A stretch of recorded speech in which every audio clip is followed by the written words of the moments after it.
Ram Ram coders. आज के code forces contest का तीसरा सवाल, ठीक है। तो यहाँ पर क्या है कि आपको एक रो ऑफ टाइल्स दिया हुआ है, ठीक है। आप फर्स्ट सेल पे खड़े हो, ठीक है। आप फर्स्ट टाइल पे खड़े हो, आपको जाना है लास्ट टाइल पे, ठीक है। और इसके लिए आप क्या कर सकते हो, एक टाइल से दूसरे टाइल पे जंप करके जा सकते हो, ठीक है। और एक टाइम पे आप कहीं पर भी जंप करके जा सकते हो, आगे भी जंप कर सकते हो, पीछे भी जंप कर सकते हो, कितने भी सेल जंप कर सकते हो, ठीक है।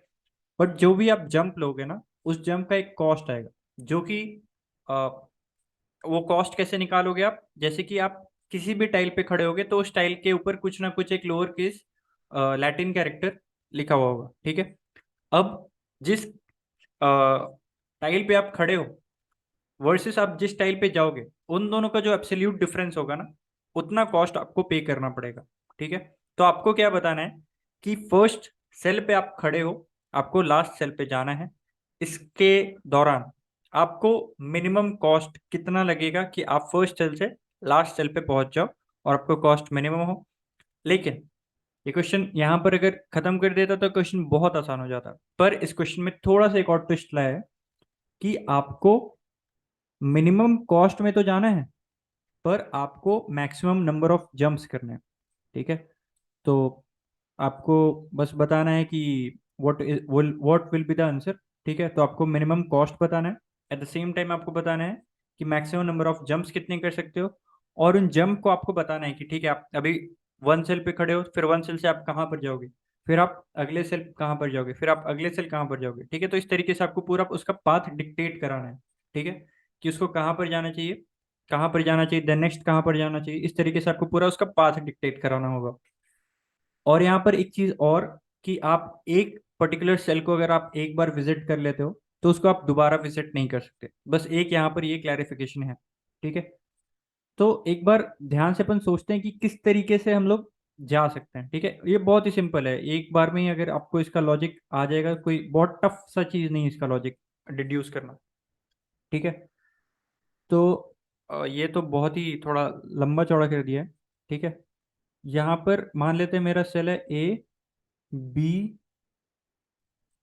एफ डी ई, ठीक है।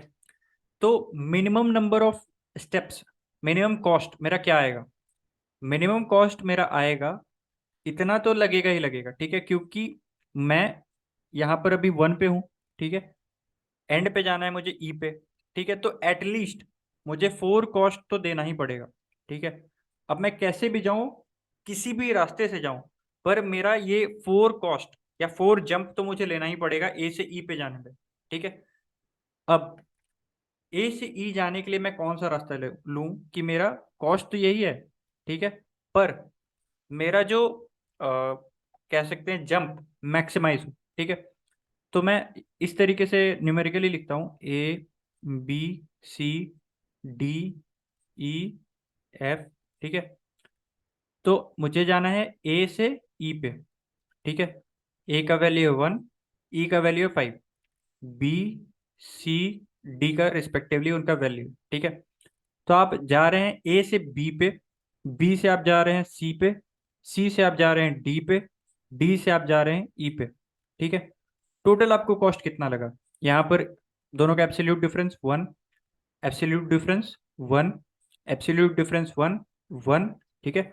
टोटल कॉस्ट आपको लगा फोर, ठीक है। यहाँ पर क्या है, यहाँ पर एफ तो दिया हुआ है हमें, लेकिन सी नहीं दिया हुआ है, ठीक है। तो यहाँ पर सी नहीं है, तो उस हिसाब से क्या होगा अपना जंप, ठीक है। तो यहाँ पर सी नहीं है, तो यहाँ पर आपको बी के बाद सीधा सीधा डी पे जंप करके जाना होगा। तो यहाँ पर वन नहीं, एब्सोल्यूट डिफरेंस आएगा आपका क्या, टू, ठीक है। तो ये होगा one plus two plus one, ठीक है। यहाँ पर भी टोटल कॉस्ट आपका फोर आ रहा है, ठीक है। अब मान लेते हैं कि अगर मेरा बी भी नहीं होता, सिर्फ आपका होता ए डी ई, ठीक है।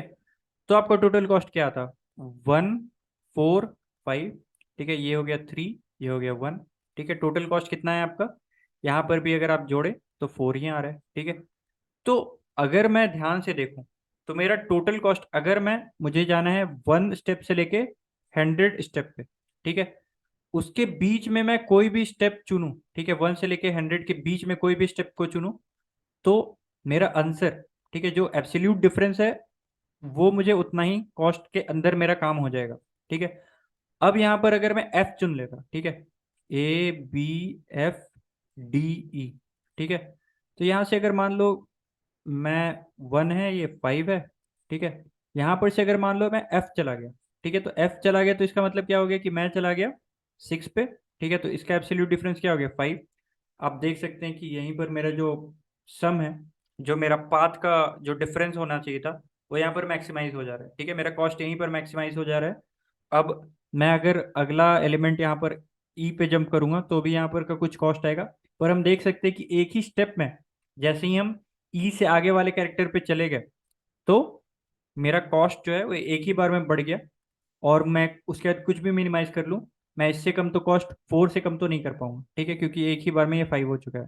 फिर और आगे चल के आपको और एक कॉस्ट देना पड़ेगा, तो टोटल यहाँ पर कॉस्ट आ जाएगा 6।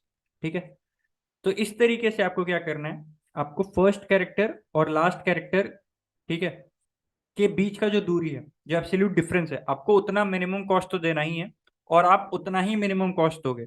ठीक है, उसके बीच में अगर कोई कैरेक्टर आ रहा है, जैसे कि आपको ए से शुरू करते हुए जे पे जाना है, ठीक है, ए आपका स्टार्टिंग कैरेक्टर है, जे आपका एंडिंग कैरेक्टर है, तो इसके बीच में जितने भी कैरेक्टर्स आ रहे हैं आप उन सब पे जंप कर सकते हैं। मान लेते हैं सी आ रहा है, एफ आ रहा है, जी आ रहा है, आई आ रहा है, तो इन सब पे आप जंप करते हुए जाओ। ठीक है, इन सब पे आप जंप करते जाओ, आपका कॉस्ट कभी नहीं बढ़ेगा, पर जंप आपका बढ़ जाएगा। ठीक है, सी अगर 3 बार है तो 3 बार सी पे जंप करो। आई अगर 5 बार है, ठीक है, तो 5 बार आई पे जंप करो। ठीक है, एक बार आप आई से आई पे जंप करोगे, आई से आई पे जंप करोगे, ठीक है, तो यहाँ पर आपका जंप तो बढ़ रहा है, लेकिन आई से आई पे जंप करने पे आपका जो कॉस्ट है उसमें जरा सा भी चेंज नहीं आ रहा है। ठीक है, तो यहाँ पर सेम कैरेक्टर्स जितने भी हो जाएं, या फिर ए से जे के बीच में जितने भी कैरेक्टर्स हो जाएं, अपन उन सबों पर जंप करते चलेंगे। ठीक है, तो ये हो गया अगर मैं बात करूं सीधा जंप करने की। अगर मैं उल्टा जंप करूं, ठीक है, अगर मान लेते हैं मेरा स्टार्टिंग कैरेक्टर है जेड और एंडिंग कैरेक्टर है, जेड थोड़ा एक्सट्रीम हो गया, जे, और एंडिंग कैरेक्टर है मेरा ए। ठीक है, तो अब जे से ए के बीच में, ठीक है, ये इस टाइप का स्लोप होना चाहिए।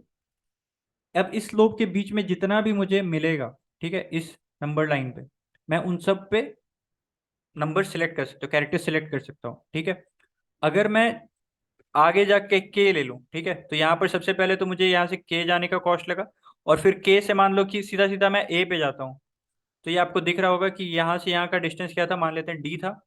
ठीक है, और यहाँ से जे से के जाने का डिस्टेंस मान लेते हैं एक्स, और ये डिस्टेंस मान लेते हैं वाई। ठीक है, यहाँ पर आपको दिख रहा है X plus Y is obviously obviously greater than D.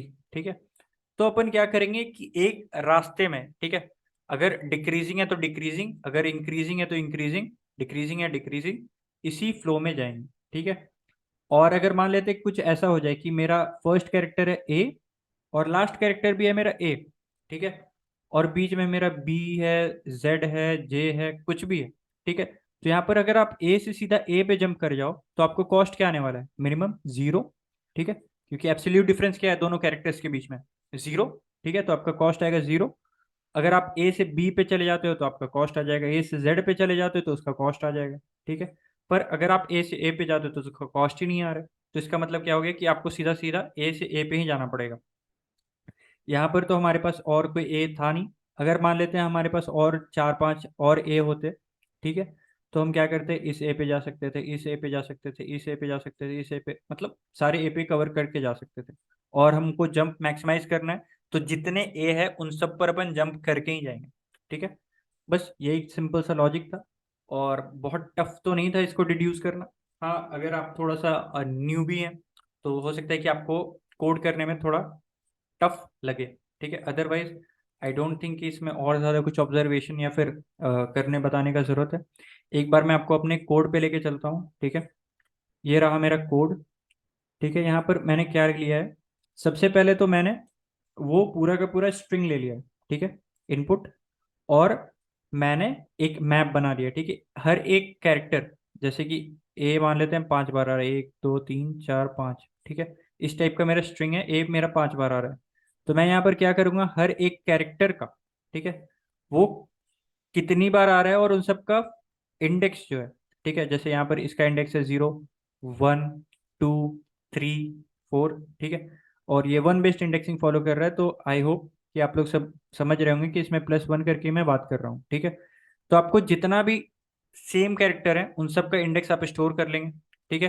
क्योंकि अगर मान लो मैं ए पे चला गया हूँ, तो अब मैं सारे के सारे ए पे जाने के बाद ही ए के नेक्स्ट कैरेक्टर पे जाने वाला हूँ बी पे, ठीक है।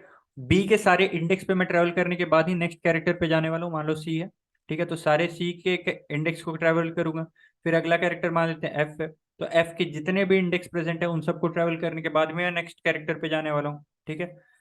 तो इसके लिए मुझे क्या चाहिए कि सबका इंडेक्स मुझे एक जगह पे स्टोर चाहिए, तो उसके लिए मैं इस्तेमाल कर लूंगा मैप, ठीक है। अब मान लेते हैं कि मेरा जो पहला कैरेक्टर है वो लास्ट वाले कैरेक्टर से बड़ा है, जैसे यहाँ पर जे से शुरू होके ए पे एंड हो रहा है, ठीक है। तो यहाँ पर क्या करना होगा मुझे, मुझे जे से पीछे आते हुए जे, जैसे ABCDEF GHI J, ठीक है। तो आप जे से शुरू करते हो, पीछे चलना चालू करो, एक ढूंढो ए क्या है इस स्ट्रिंग में, अगर है तो आई का जितना भी एकरेंस है उन सबको आप ट्रेवर्स करो, फिर एच पे जाओ, अगर एच है आपके स्ट्रिंग में तो जितना भी उसका इंडेक्स प्रेजेंट है उन सबको ट्रेवर्स करो, फिर पीछे जाओ, जी पे जाओ, अगर जी नहीं है स्किप करो, एफ पे जाओ, एफ नहीं है स्किप करो, ई पे जाओ, ई है, अगर ई है तो ई के जितने सारे इंडेक्स हैं उन सबको पाथ में स्टोर करो, ठीक है। उसके बाद फिर डी पे जाओ, है तो सही, नहीं है तो स्किप करो, है तो सही, नहीं तो स्किप करो, है, देन अगेन सारे उसके इंडेक्स को स्टोर करो, ठीक है। एक पाथ टाइप का एक वेक्टर बना सकते हैं, एरे बना सकते हैं अपन, उसको सारा स्टोर करो और फिर आगे बढ़ो। ए है तो ठीक है, ए के जितने भी सारे अकरेंसेस है उन सबको आप स्टोर करो, फिर जाओ आगे, ठीक है। तो बस यही सिंपल सा चीज़ है, अब इसको मैंने इस तरीके से किया है। यहाँ पर सबसे पहले तो मैंने कॉस्ट निकाल दिया, मिनिमम कॉस्ट यही आने वाला है आपका, इससे कम कॉस्ट आ नहीं सकता, इसके बारे में अपन ने डिस्कस किया, ठीक है। अब लास्ट कैरेक्टर से शुरू होते हुए अपन पीछे चलते चलेंगे, ठीक है। अगर वो कैरेक्टर अपन अपने स्ट्रिंग में है तो उस कैरेक्टर के सारे अकरेंसेस को अपन अपने पाथ में स्टोर कर लेंगे। ये पाथ मैंने एक एरे बनाया है, इस पाथ में मैं क्या स्टोर करने वाला हूँ, इस पाथ में जो भी इंडेक्स पे मैं ट्रैवल करने वाला हूँ, जैसे अभी 1 पे हूँ, उसके बाद 2 पे जाने वाला हूँ, उसके बाद 4 पे जाने वाला हूँ, तो ये सब पाथ को मैं स्टोर करूंगा, ठीक है। अब जितना भी मेरे पाथ का वैल्यू है that is equal to the number of jumps I have to take, ठीक है। और फिर पाथ के जो भी वैल्यूज हैं उन सबको मैं आउटपुट करा दूंगा, दैट्स इट, ठीक है। ये हो गया पहला केस, ठीक है, ये वाला केस हो गया। अब दूसरा केस क्या हो सकता है, दूसरा केस ये हो सकता है, ठीक है। जब आपका फर्स्ट कैरेक्टर लास्ट कैरेक्टर से छोटा हो तभी भी एब्सोल्यूट डिफरेंस वही होने वाला है, पर वहां पर जो आप पीछे चलते आ रहे थे यहाँ पर अब आगे बढ़ते जाओगे, ठीक है। तीसरा और आखिरी केस क्या हो सकता है कि फर्स्ट कैरेक्टर और लास्ट कैरेक्टर सेम हो जाए, तो आपको जो सेम कैरेक्टर्स हैं वो जितने भी सारे उनके इंडेक्स हैं उन सबको आपको आउटपुट करा देना है, ठीक है, दैट्स इट। आई होप कि आपको समझ में आ गया होगा। अगर इसके बाद भी कोई डाउट है तो आप कमेंट सेक्शन पे आ सकते हैं, या फिर आप जुड़ सकते हैं हमारे सोशल मीडिया पेजेस के हैंडल से, जिनका लिंक डिस्क्रिप्शन बॉक्स में दिया हुआ है। That's it for now, thank you. और